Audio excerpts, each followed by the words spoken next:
구약 성경 에스라서 8장 21절에서 23절입니다.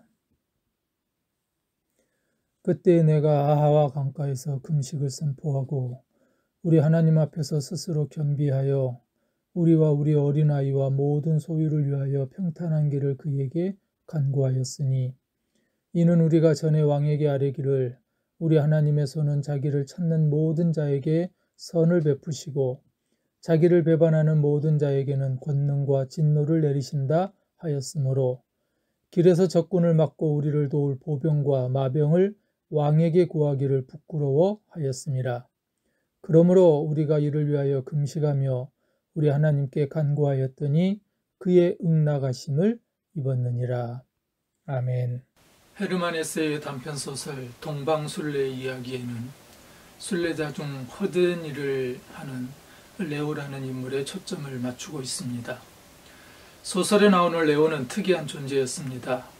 순례자들의 여행 중 온갖 허드렛 일이나 식사 준비를 돕고 때때로 지친 순례자들을 위해 밤에는 악기를 연주하는 사람이 레오라는 인물입니다. 그리고 순례자들 사이를 돌아다니면서 필요한 것이 무엇인지를 살피고 또 순례자들이 정신적으로나 육체적으로 지치지 않도록 배려합니다. 그러던 어느 날 섬김의 일을 맡아 하던 레오가 사라져버립니다. 레오가 사라지기 전까지 모든 일을 잘 진행하였지만 갑자기 레오가 사라지자 일행은 큰 혼란에 빠져 결국 여행은 중단되고 맙니다. 충직한 심부름꾼이었던 레오 없이는 여행을 계속할 수 없었던 것입니다. 사람들은 레오가 없어진 뒤에야 그 없이는 아무것도 할 수 없다는 사실을 깨닫게 됩니다. 일행 중 한 명이 몇 년을 찾아 헤맨 끝에 마침내 레오를 만나고 그저 심부름꾼으로만 알았던 레오가 교단의 책임자인 동시에 정신적 지도자이며 훌륭한 리더였다는 사실을 알게 됩니다. 21세기 리더십 패러다임 중에 현재 국내외에서 가장 각광을 받고 있는 것이 있다면 서번트 리더십이라고 하는 것입니다. 그런데 이것이 최근에 등장한 개념이 아니라 이미 1970년 월남전에서 삶의 희망을 상실한 젊은이들을 보면서 첫 에세이 지도자로서의 서번트라고 하는 것을 발견한 로버트 그린리프에 의해서 시작된 개념입니다. 헤르만 헤세의 동방순례 소설에서 레오는 섬김의 리더의 전형이라고 할 수 있습니다. 진정 위대한 지도자는 얼핏 모습처럼 보이지만 이것이 위대함의 핵심이며 섬김, 서번트 리더십의 핵심이 됩니다. 즉 지도자가 되기 전에 먼저 섬기는 자가 될 수 있어야 한다는 것이 바로 이 서번트 리더십의 핵심입니다. 그린리프가 이 서번트 리더십은 세계적인 리더십 대가의 이론에 많은 영향을 미칩니다. 현대와 같은 지식경제 시대에는 기업을 비롯한 여러 조직에서 상사와 부하의 구분이 없어지며 지시와 감독은 통하지 않는다라고 하는 것을 미래의 경영에서도 들어가는 설명합니다. 즉 21세기에는 리더가 부하들보다 우월한 위치에서 조직원을 이끄는 기존의 리더십 패러다임 대신에 리더가 부하들의 의견을 경청하고 그들의 성장을 위해 노력하고 헌신하며 부하들과 함께 더 나은 공동체를 만들어가는 서번트 리더십이 요구된다고 할 수 있습니다. 실제로 미국에서는 이 서번트 리더십을 기초로 해서 3M이나 인텔, 또 HP, 월마트, 사우스웨스트 항공 등 수많은 기업들이 직원들의 교육훈련 프로그램으로 이 서번트 리더십을 포함하고 있다고 합니다. 오늘 우리가 나누고자 하는 에스라서에서 우리는 에스라에게서 이런 서번트 리더십의 모습을 발견할 수가 있습니다. 에스라 7장과 8장은 에스라를 중심으로 한 두 번째 바벨론 포로 귀환 이야기입니다. 이스라엘 백성들은 멸망하고 세 번에 걸쳐서 바벨론의 포로로 잡혀가지요. 그리고 그들이 돌아오는 것도 3번에 걸쳐서 귀환해 옵니다. 이미 우리는 1차 귀환 BC 538년 페르시아 왕 고레스의 칙령으로 성전 재건의 목적을 가지고 수룹바벨에 의해서 인도해 왔던 첫 번째 귀환을 살펴봤습니다. 그리고 성전은 완공하죠. 그러나 율법의 스승이 없음을, 그래서 성전의 예배를 드리는 법을 그들이 알지 못하고 행하지 못하는 그런 어려움에 처하게 됩니다. 두 번째 귀환은 BC 458년 아닥사스다 왕 때 율법을 재건하기 위한 목적으로 에스라를 중심으로 1754명이 귀환해 오는 이야기입니다. 그리고 이제 뒤에 우리가 살펴보겠지만 느헤미야에 의해서 예루살렘 성벽 재건을 위한 3번째 귀환이 일어납니다. 즉 에스라 7장 1절부터 10절에는 학사이며 세자장인 에스라를 중심으로 하는 두 번째 포로 귀환의 이야기입니다. 그래서 우리가 7장을 읽다 보면은 올라가다 라고 하는 이 표현들이 7장 6절에 7절, 8절, 13절, 28절, 이미 우리가 에스라 1장 3절에서 살펴본 것처럼 다 올라가 성전을 건축하라 라고 하는, 올라가다 라고 하는 이 말이 계속 반복되고 있는 것을 발견할 수 있습니다. 그리고 7장 1절의 시작이 그 일 후에 라고 하는 말로부터 시작합니다. 6장과 7장 사이에는 약 56년의 공백이 있습니다. 이 56년 동안에 우리가 에스더에서 살펴본 것처럼 불임절 사건이 일어나지요. 그리고 7장에는 드디어 1장부터 6장까지의 1차 귀환 이후에 에스라가 처음으로 등장합니다. 그래서 7장 1절이 이렇게 기록합니다. 이 일 후에 바사왕 아닥사스다가 왕이 있을 때에 에스라라 하는 자가 있느니라. 에스라 1장에서부터 6장에서는 에스라가 등장하지 않습니다. 아마 역사적 사건을 에스라는 듣고 기록해 놓았던 것 같습니다. 그리고 7장 11절 이하에 보면은 아닥사스다 왕의 조서의 내용입니다. 2차 포로 귀환에 결정적 영향을 끼치는 내용이죠. 그런데 이 사건은 하나님의 도우심을 힘입은 하나님의 은혜였다라고 이렇게 고백합니다. 27절과 28절에 그 내용이 자세하게 소개되어 있습니다.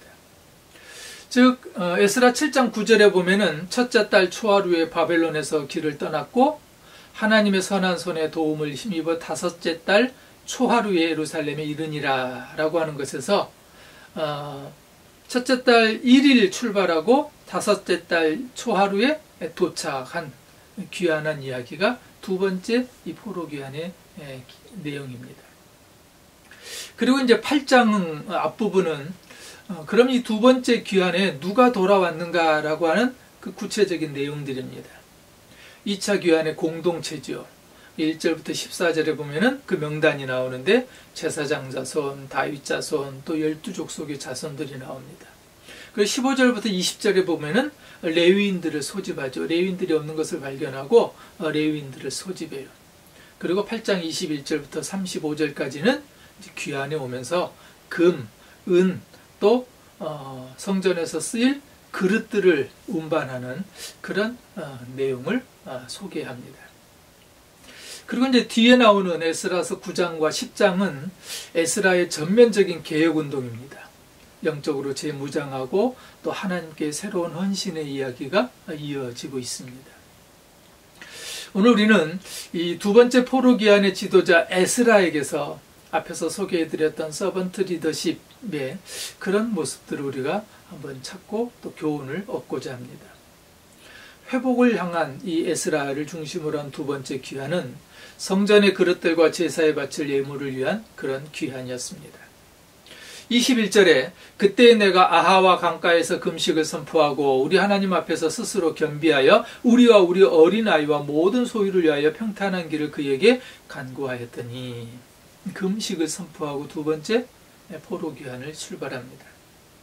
즉 하나님의 성전을 채울 일꾼을 모두 소집한 이후에 출발을 위한 금식을 에스라가 선포하지요. 아하와 강가에서 이 금식은 고국으로 돌아가면서 예상되는 앞으로 그들이 가야 할 길, 7장 9절에서 본 것처럼 5개월 동안 온갖 위험이 닥칠 거고 그리고 수많은 어려움들이 그들 앞에 놓일 겁니다. 바로 그런 위험 앞에서 하나님의 구원을 간구하는 의식이 이 아하와 강가에서의 금식이었습니다.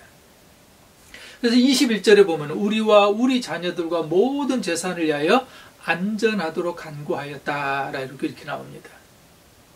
22절에 보면은 전적으로 하나님을 의지하는 모습이 나오는데요. 느헤미야와는 달리 왕에게 보병과 마병을 구하지 않았다라고 하는 표현을 강조합니다. 즉 에스라는 어린아이와 모든 재산을 위해서 안전한 길을 간구합니다. 그래서 어린아이, 자녀들이라고 이렇게 번역이 되기도 하는데요. 히브리어로 타프라고 하는, 문자적으로는 어린이뿐만 아니라 그 당시에 여성과 또 노인을 포함한 패밀리, 모든 가족까지 포함하는 단어가 이 어린아이, 타프라고 하는 이 단어의 의미입니다. 이것은 단순한 여행이 아니라 고국으로의 귀환이었기 때문에 이렇게 표현하고 있습니다. 따라서 지도자로서의 에스라는 안전한 길이 필요하다는 것을 알고 있었습니다. 그래서 평탄한 길, 안전한 길을 구했다는 겁니다.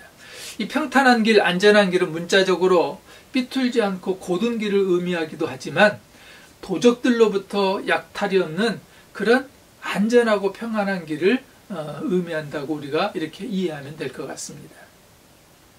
그래서 22절에 이는 우리가 전에 왕에게 아뢰기를 우리 하나님의 손은 자기를 찾는 모든 자에게 선을 베푸시고 자기를 배반하는 모든 자에게는 권능과 진노를 내리신다 하였으므로 길에서 적군을 막고 우리를 도울 보병과 마병을 왕에게 구하기를 부끄러워하였습니다. 세 번역에서는 왕에게는 우리가 이미 이런 표현이 나와요. 에스라는 평소에 말하기를 우리 하나님의 손은 자기를 찾는 자에게 선을 베푸시고 자기를 배반하는 모든 자에게 권능과 진노를 베푸신다. 이렇게 평소에 믿어왔고 또 말해왔고 또 사람들에게 고백했던 겁니다. 즉 에스라와 백성들이 이스라엘 고국으로 돌아간다는 것을 아닥사스다 왕도 알고 있었습니다. 그러나 에스라는 평소에 하나님께서 인도하신다고 하는 것을 믿었기 때문에 고국으로 돌아가는 길이 어렵고 힘든 길이지만 앞으로 수많은 어려움이 닥치지만 그 사막길을 지나고 또 도적대들을 만날 수도 있지만 군대의 도움, 마병과 보병이라고 하는 이 군대의 도움 없이 믿음으로 귀환할 것을 결심했던 겁니다. 에스라와 두 번째 포로 귀환자들의 믿음은 단지 형식적인 것이 아니었습니다. 위험한 길이지만 살아계신 하나님의 보호 가운데 있음을 행동으로 보여줄 필요가 있었던 겁니다. 그래서 그들은 믿음으로 결단합니다. 결국에는 하나님께서 그 기도를 들어주셨다라고 23절에서는 고백합니다.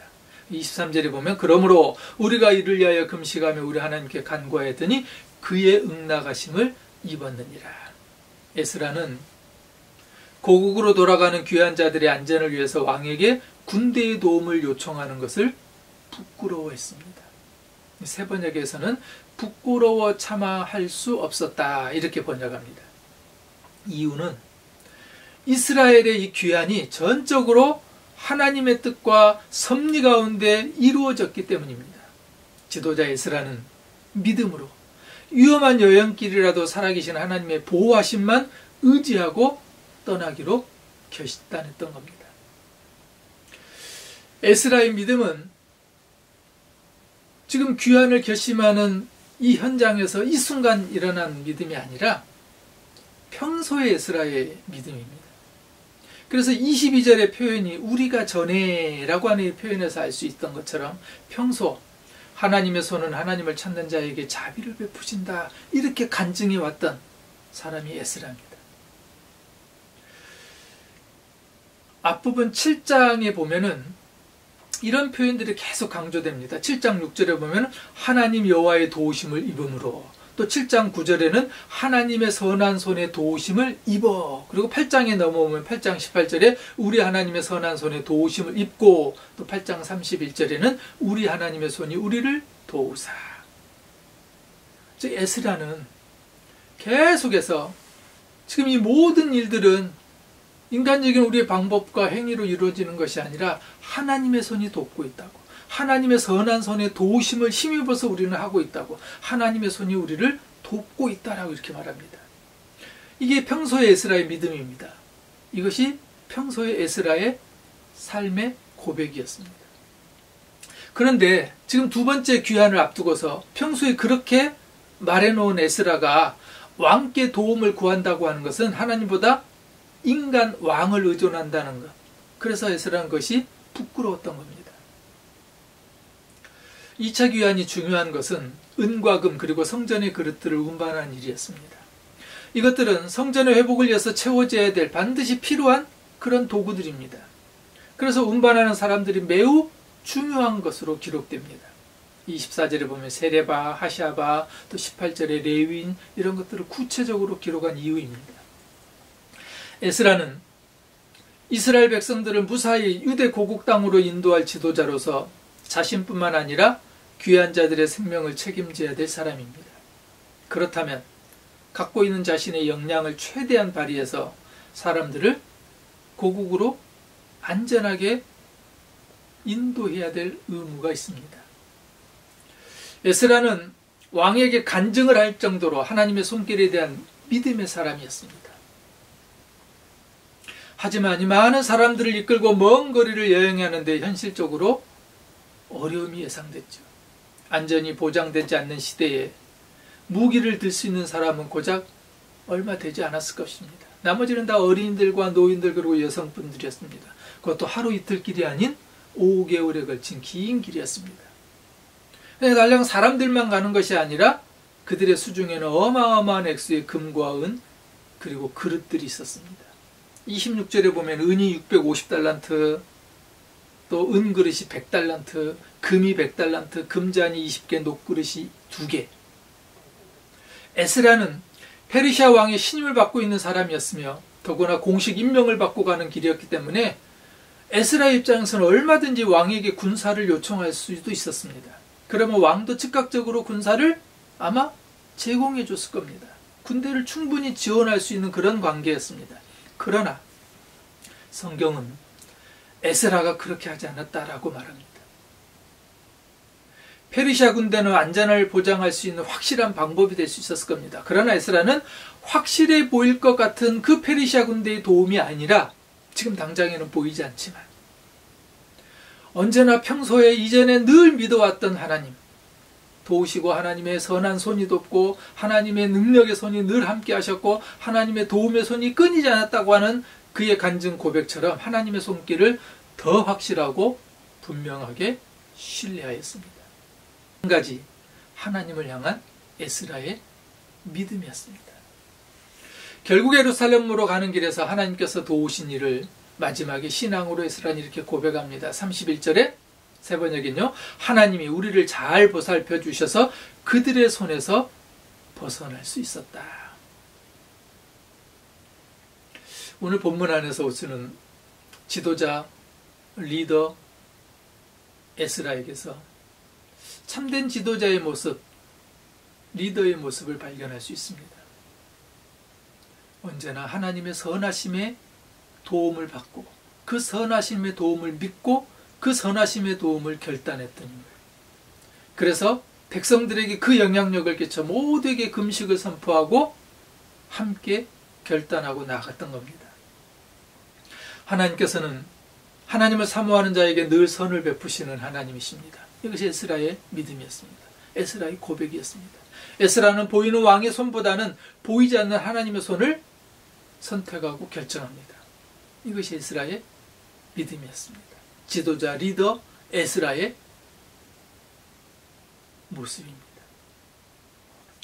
우리 개인과 가정 그리고 교회와 이 땅의 치유와 회복에도 오늘 이 시대 에스라와 같은 리더의 고백과 믿음이 필요합니다. 보이는 사람의 손, 그리고 당장 도움을 줄 것 같은 환경과 상황, 그것을 의지하기보다는 보이지 않는 하나님을 신뢰하는 것. 하나님을 믿되 끝까지 하나님의 선한 도우심을 힘없는 에스라와 같은 믿음이 필요합니다. 히브리서 11장 1절에 믿음은 바라는 것들의 확신이요 보이지 않는 것들의 증거입니다. 이렇게 히브리서 기자는 말합니다. 요한복음 20장 29절에 예수께서 도마에게 이렇게 말씀합니다. 너는 나를 보았기 때문에 믿느냐? 나를 보지 않고도 믿는 사람은 복이 있다. 믿음은 믿음대로 행한다라고 이렇게 말합니다. 상황에 따라 변하는 것은 믿음이라 할 수 없습니다. 에스라는 자신이 평소에 말한 대로 그대로 지키는 그런 믿음의 사람이었습니다. 그런 지도자 리더였습니다. 그리고 에스라의 믿음을 보고 귀환하기를 머뭇거리다가도 그 에스라의 믿음에 감동하여 페르시아를 떠나기로 결단한 사람들이 분명히 있었을 것입니다. 이것이 영향력입니다. 집사님, 장로님이 믿는 하나님이라면 저도 믿겠습니다. 우리의 믿음을 보고 이웃 사람들이 예수 믿기로 결단하는 것, 그것이 영향력입니다. 그것이 선한 영향력입니다. 오늘 에스라는 그런 의미에서 우리에게 교훈합니다.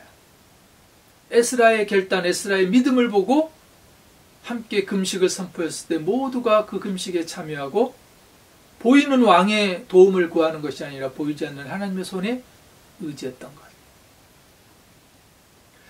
하나님께서 일하실 교회의 치유와 회복을 믿는 우리의 믿음을 보고 교회를 등지고 교회를 향하여 비난하고 상처받고 낙심한 우리의 이웃들이 다시 돌아올 수 있다면, 우리가 그런 도구로 쓰일 수 있다면, 우리가 그런 섬김의 모습을 보일 수 있다면,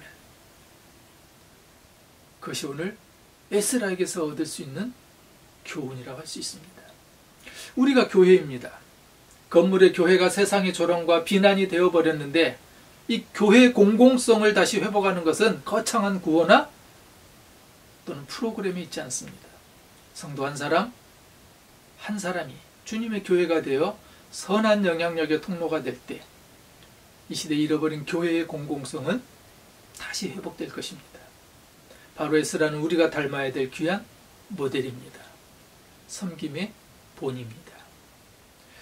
바로 에스라는 믿음의 산 모델이 되었습니다. 볼 수 없는 것을 보고 믿을 수 없는 것을 보았기 때문이죠.